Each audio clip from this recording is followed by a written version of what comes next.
Audio Jungle.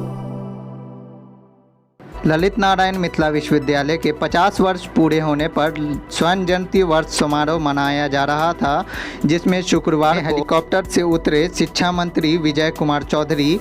उनका स्वागत लोगों ने पुष्पगुच्छ और माला पहनाकर किया। उनके स्वागत में ललित नारायण मिथिला विश्वविद्यालय के कुलपति सुरेंद्र प्रताप सिंह और कुल सचिव मुश्ताक अहमद ने किया।